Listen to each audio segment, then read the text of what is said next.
Happy Sunday. My glasses are upstairs. Hi. She didn't know this was going to be happening. I didn't have my glasses, but I'm not really the focus. We have a reaction unboxing video to do. Do you want to unwrap it here and then we'll do a thingy? Okay. I hate getting things.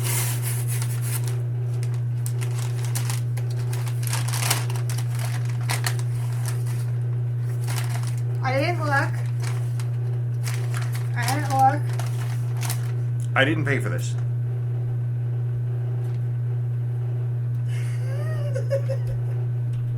What?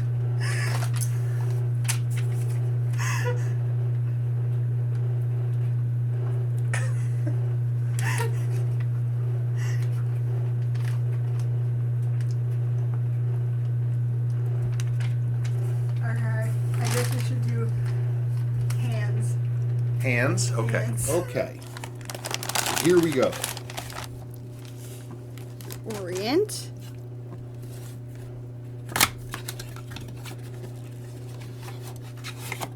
It's a box. It's the watch.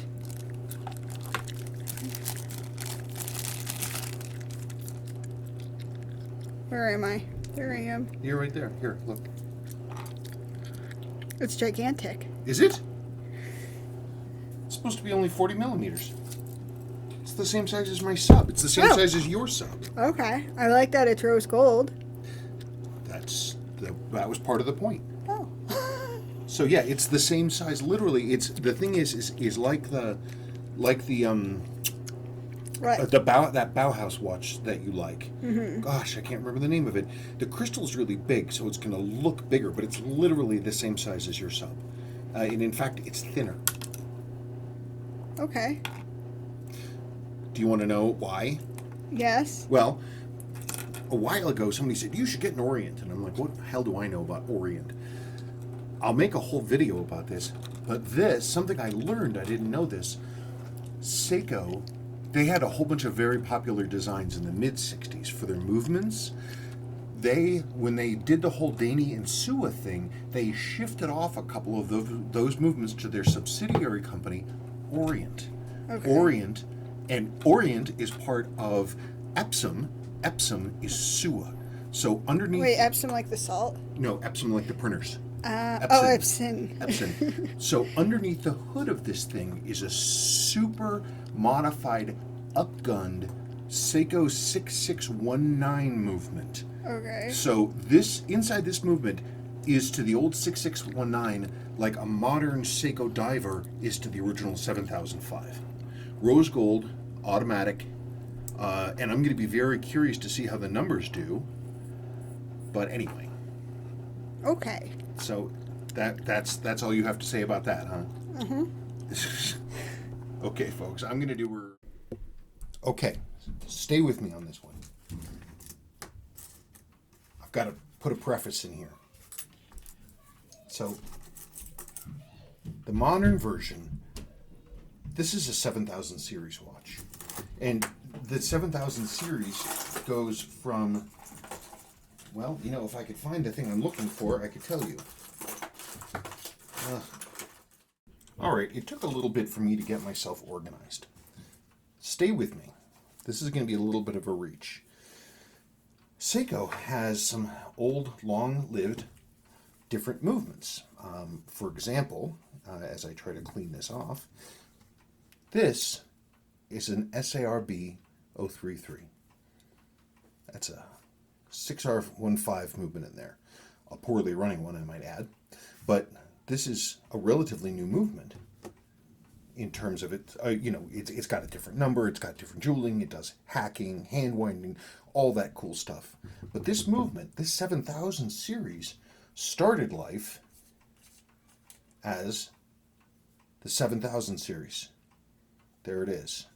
This is a 700, get over there, 7005 movement. So despite the fact that almost 50 years separate these watches, you can see the clear lineage, one to the other. The basic technology is the same.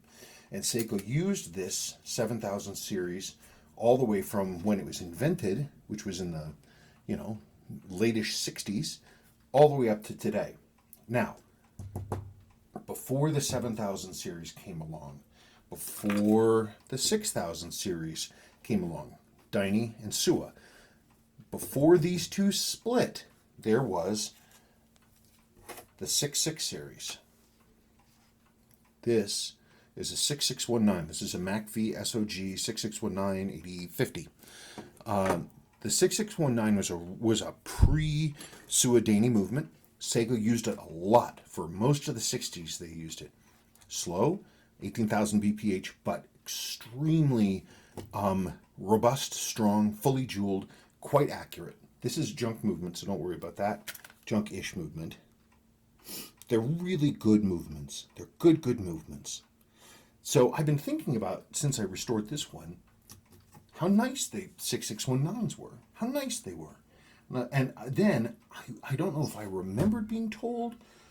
I don't remember. But I remember, and then I was thinking about something, and then Instagram suggested, hey, look at this Orient Bambino. And I was thinking, okay, I had something in the back of my head.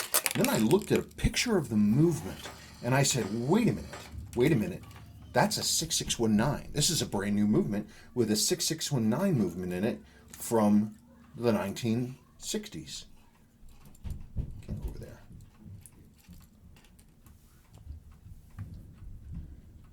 It's the same, gosh darn it. That's what I get for that's what I get for being so excited. It's a 6619 movement. It's the same. I mean, it's upgunned.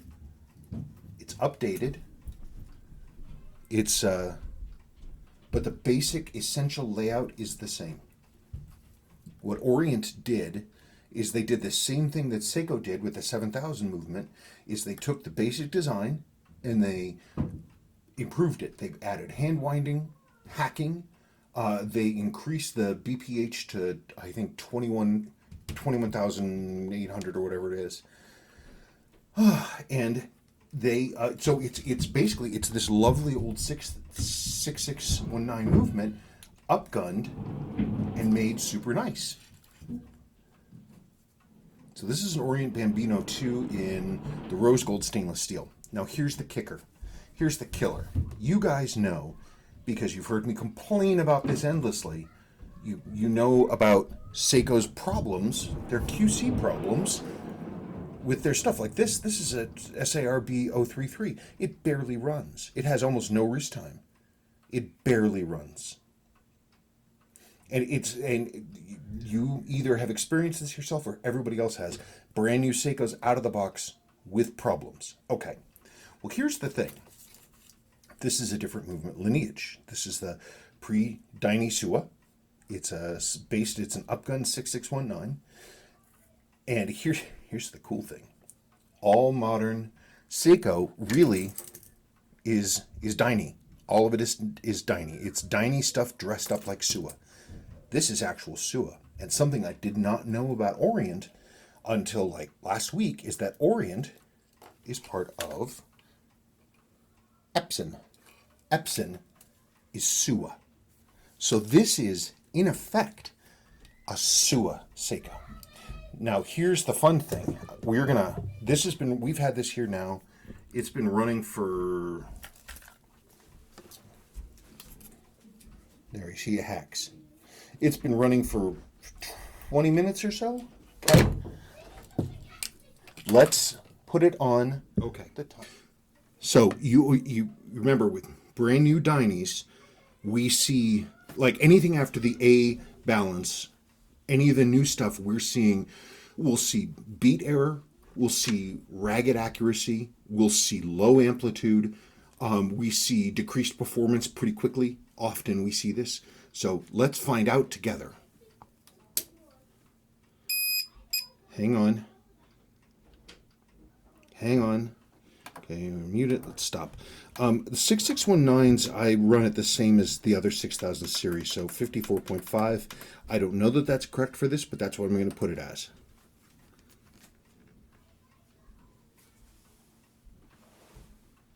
Well, that looks good. Oh my God.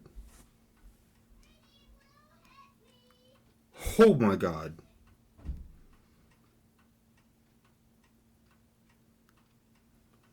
Look at that. It's perfect. That runs like a Swiss watch. That runs like an ETA. Oh my God. I mean, you get one of the brand new SRP 777s like mine. It runs in like the 240s and the 250s with ragged output and beat error out of the box. Oh my God. Holy crap. Jeez, oh Pete. Wow. Wow, wow, wow. Well, I judge a watch by its movement in large part. Yeah, it's one of the reasons I've been having all these problems with Seikos because their stuff just isn't impressive, and the numbers are just awful out of the box. Even for a lot of pieces I've seen, even really expensive ones with 8L movements. And look at this lowly little Orient made by Epson printers. An old 60-year-old Seiko design. Look at it run. Look at it run. 21.6. Hacking, hand winding, automatic winding, and I think the watch was $100. That's mind-blowing. If they would change their logo, if they would get rid of that sort of faux English thing,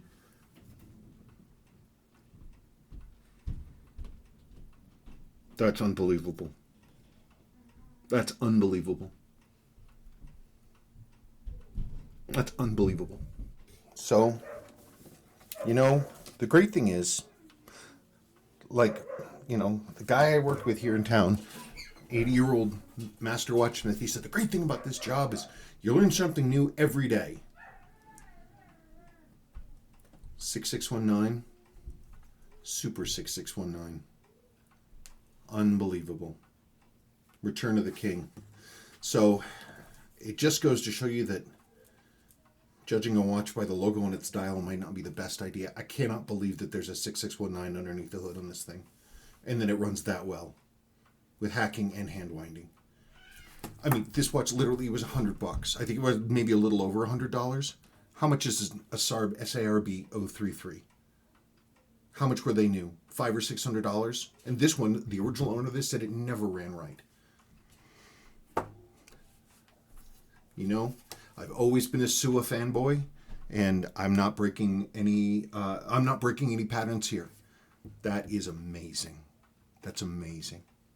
So somebody had once said, hey, why don't you get an Orient? You don't know anything about Orient. Why don't you get something? Well, buddy, wow. Oh, and did you notice too that the Diashock setting on the Diashock setting on the balance was an old school triple leaf one that people think of as being the high end kind.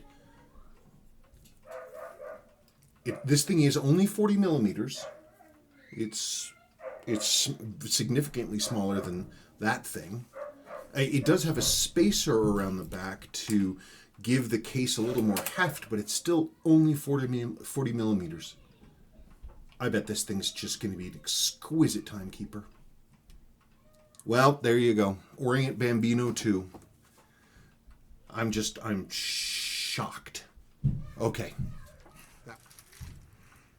I'm sorry to have sprung that on you. I hate more than a lot of things having surprises. I hate it. I don't get a chance to take anything in, or I don't know. You'd think you'd know that by now. I don't know. You're the person who had not one but two surprise birthday parties for me.